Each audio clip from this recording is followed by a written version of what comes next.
आप न शपथ पत्र देते हैं, न सबूत देते हैं, आप केवल आरोप लगाने का काम करते हैं। इसका मतलब कांग्रेस का भारत के लोकतंत्र में, संवैधानिक संस्थाओं में, इनमें विश्वास नहीं है।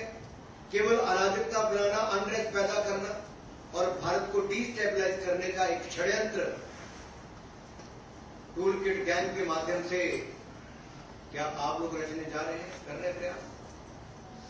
लेकिन आप जितने मर्जी प्रयास करिए, भारत के लोकतंत्र को भारतीय जनता पार्टी मजबूत करने के लिए हर कदम उठाएगी और घुसपैठियों को, जिनको आप वोट दिलाना चाहते हो, उन घुसपैठियों को बेनकाब करने का काम भी हम करेंगे और ये आपकी घुसपैठिए बचाव राजनीति को भी बेनकाब हमने किया है और आगे भी करते रहेंगे।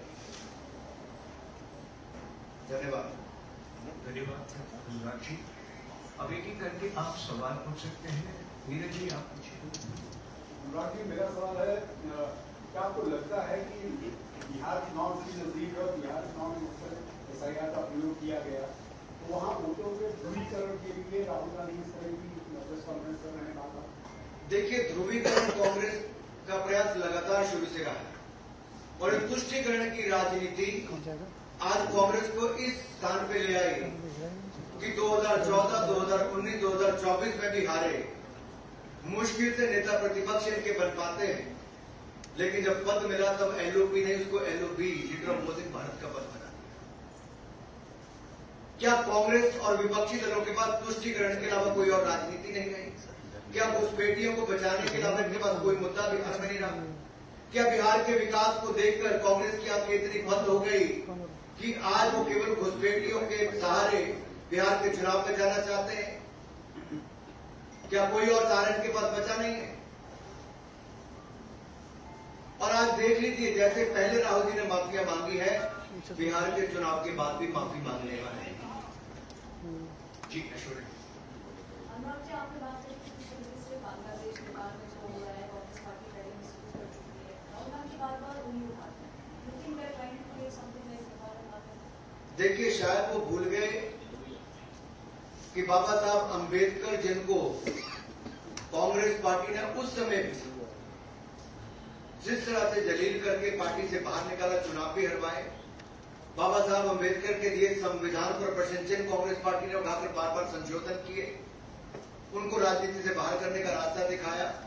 शायद राहुल जी भूल गए, भारत की ताकत वो भारत का लोकतंत्र है जो इसको और मजबूत करता है, भारत के युवा है जो जागरूक करते हैं। भारत के युवाओं ने अगर भारत को 3rd लार्जेस्ट स्टार्टअप इकोसिस्टम बनाया है, नरेंद्र मोदी जी के नेतृत्व में अगर भारत दुनिया की 4थी बड़ी अर्थव्यवस्था बना है और भारत के बढ़ते कदमों को देखकर ब्राइट स्पॉट और इकोनॉमी जो सबसे तेजी से बढ़ रही दुनिया भारत की और एक उम्मीद की तरह देख रही है, तो उनको लगता है कैसे न कैसे लोकतंत्र को ही कमजोर कर दिया जाए, संवैधानिक संस्थाओं को कमजोर किया जाए। और जो ये सवाल और खुश होते हैं जब किसी देश ने हमारे ऊपर टैरिफ लगाने की बात की तो कांग्रेस खुश हो रही थी, लेकिन शायद वो भूल गए कि भारत की अपनी एक बड़ी ताकत है, भारत झुकता नहीं, भारत अपनी ताकत के साथ खड़ा रहता है। तो आप चाहे भारत को गिराने का प्रयास करें, लोकतंत्र को शर्मसार करने का प्रयास करें, लोकतंत्र पर प्रहार करें, भारत का लोकतंत्र कमजोर नहीं होगा, चाहे कांग्रेस जितना मर्जी प्रयास कर ले, चाहे घुसपैठियों के दम पे ही क्यों न कर ले। कांग्रेस ये सवाल उठा दी कि वो वोट चोरी का जो आरोप लगा उसको लेकर चुनाव आयोग की कार्यप्रणाली उसके निशाने पर, लेकिन चुनाव आयोग पर सवाल होता है बीजेपी उससे बचाव में आ जाती है, बीजेपी के निशाने पर होगा? बिल्कुल भी नहीं। हमने बड़ा स्पष्ट करके कहा कि अगर जनता द्वारा बार बार नकारे जाने पर 90 बार जिनके नेतृत्व में कांग्रेस पार्टी चुनाव हार गई, वो आज भी एक मानने के लिए तैयार नहीं कि जनता ने उनको चुनाव हरवाया है और उल्टा वो लोकतंत्र और संवैधानिक संस्थाओं पर प्रश्न चिन्ह खड़ा करते हैं, तो इसमें बहुत बड़ी दिक्कत है। उनसे मैं यही कहूंगा राहुल जी के लिए, उम्र भर राहुल जी भूल करते रहे, उम्र भर राहुल जी भूल करते रहे, दोष खुद में था, आयोग पर आरोप करते रहे, लगाते रहे। अनुराग जी, मेरा सवाल है आपसे। अनुराग जी, एक तरफ तो राहुल गांधी मतदाता सूचियों की और सारी जितनी भी चीजें हैं उसकी विसंगतियां उजागर कर रहे हैं, दूसरी तरफ SIR का विरोध कर रहे हैं। आपको नहीं लगता अगर इतनी विसंगतियां हैं तो SIR की जरूरी? ये तो आपने स्वयं उत्तर ही दे दिया। तो क्या राहुल जी जब 2 बार चुनाव जीते, 2 जगह से जीते ना पिछली बार, उससे पिछली बार 1 सीट से हार गए थे, इससे जीते थे, इस बार 2 सीट से जीते। तो जब जीतते तब उनको कुछ नजर नहीं आता है, तब वो EVM भूल जाते हैं, वीवीपैट भूल जाते हैं, वोट चोरी के आरोप भूल जाते हैं, तब जीत उनकी है। अगर हार गए तो इलेक्शन कमीशन दोषी है। और SIR से किसका भला होगा? जो जेन्युइन वोटर है, चाहे वो किसी भी जात, किसी भी धर्म, किसी भी क्षेत्र से आता होगा, जिसका वोट का अधिकार है, उसको वोट मिलता है, तो यहाँ गरीब और अमीर, किसी भी जाति, किसी भी धर्म के व्यक्ति का एक समान अधिकार है। लेकिन अगर आप देश से बाहर से जो घुसपैठ करके आए हैं, अगर राहुल गांधी जी विपक्ष के साथ मिलकर उनका वोट बनाते हैं, तो भारतीय वोटर के वोट का नुकसान करने का प्रयास करते हैं। तो देश को ये देखना है राहुल गांधी जी घुसपैठियों के साथ क्यों खड़े हैं। राहुल गांधी जी देश को जवाब दें घुसपैठियों के साथ इनका क्या नाता है। राहुल गांधी जी देश को जवाब दें कि भारतीय लोकतंत्र के ऊपर बार बार प्रहार क्यों करते हैं। राहुल गांधी देश को जवाब दें कि इलेक्शन कमीशन को बार बार बदनाम करने का काम क्यों करते हैं। राहुल गांधी ने कई मंच पे और कई वीडियोज में ये कहा है कि अगर मैं वोट चोरी का आरोप भारतीय जनता पार्टी के ऊपर लगाता हूँ, प्रधानमंत्री के ऊपर लगा रहा हूँ और खुद चुनाव आयोग के ऊपर लगाता हूँ, जो कि उनके वेबसाइट से लिया गया डाटा है, तो ये मेरे ऊपर कार्रवाई क्यों नहीं करते, मेरे पर FIR क्यों नहीं करते, क्यों ये प्रेस कॉन्फ्रेंस करते हैं, मेरे पर एक्शन ले। देखिए राहुल जी ने स्वयं माना है कि भारतीय लोकतंत्र को बचाने नहीं आए, तो मंशा उन्होंने साफ कर दिया कि उनका भारत में कोई इंटरेस्ट नहीं है। भारत के लोकतंत्र में राहुल गांधी जी का कोई इंटरेस्ट नहीं है। भारत के लोकतंत्र जो बहुत मजबूत है, क्या उसको कमजोर करने में उनका इंटरेस्ट है। कि राहुल गांधी ने अपनी प्रेस कॉन्फ्रेंस में एक व्यक्ति का जो मोबाइल नंबर दिखाया था, अभी जब जो है हम लोगों ने उनसे उस व्यक्ति से बात की, उसका कहना है कि वो साइबर कैफे चलाता है, मुंबई में चलाता है, उसके साइबर कैफे से किसी भी तरीके का वोटर का रजिस्ट्रेशन नहीं हुआ है और उसका मोबाइल नंबर साझी करके अब उसकी परेशानी बढ़ा दी है। वो चुनाव आयोग में शिकायत करने की बात कर रहा है, चुनाव आयोग और पुलिस में। देखिए डेटा जो है पर्सनल डेटा, उसको पब्लिक करने पर कितनी दिक्कतें खड़ी हो सकती हैं आप कल्पना कर सकते हैं। और सोचिए अगर ये लोग सत्ता में होते तो देश के लोगों का डेटा न जाने किस किस के हाथ,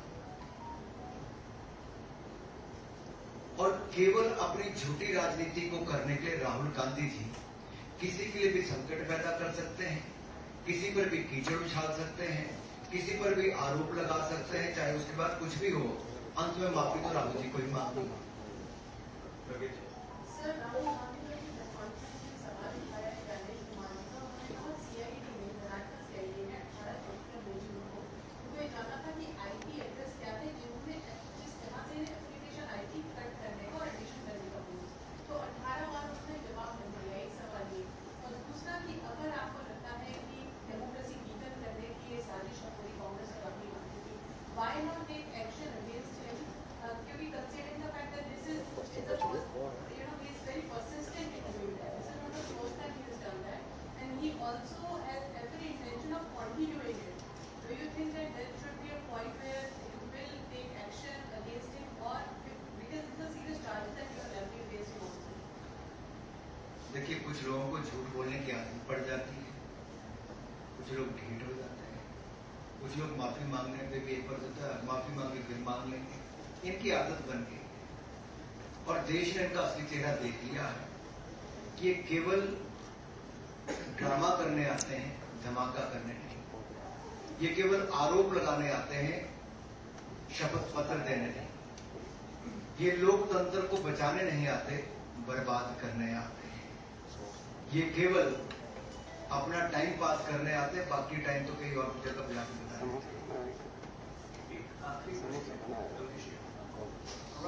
पहले राहुल गांधी ने आरोप लगाया था वोट एडिशन का, अब वोट डिवीजन का आरोप लगा है, तो खाली होता है कि सही इंक्वायरी सेटअप हो जाती है, तो पानी का पानी हो जाता है, लोग मतलब हम नहीं होता। मैं आपसे पूछता हूं, अगर 2023 में अटेम्प्ट हुआ वोटर डिलीशन, और उस पे इलेक्शन कमीशन ने मोबाइल नंबर और आईपी एड्रेस, जो प्रज्ञा जी का भी सवाल था कि मोबाइल नंबर और आईपी एड्रेस अगर इलेक्शन कमीशन ने पहले उपलब्ध करवा दिया तो कर्नाटक की सीआईडी को क्या उसकी जांच करनी चाहिए? अगर ऐसा है तो किसकी जिम्मेदारी है? और नहीं हुई तो क्यों नहीं हो पाई? अगर ये सारे बात तो इलेक्शन कमीशन इसका जवाब देगा। मैं तो केवल आपके लिए इसलिए कह रहा हूं कि आखिरकार इलेक्शन कमीशन ने अपना काम कर दिया, और अगर इलेक्शन कमीशन ने कहा कि ऑनलाइन किसी का वोट नहीं कट सकता और बगैर किसी को पर्याप्त समय दिए और उसकी बात सुने बिना उसका वोट नहीं कट सकता, तो फिर राहुल जी जो आरोप लगा रहे हैं वो निराधार है। इसलिए वो शपथ पत्र एफिडेविट देने से घबरा रहे हैं। इसलिए राहुल गांधी जी बार बार आते हैं, कई बार धमाका करने की बात करते हैं, ब्लैक एंड व्हाइट करने की बात करते हैं, लेकिन सब ब्लैक ही करके चले जाते हैं। For more of such videos, do like, share and subscribe to ET Now Swadesh.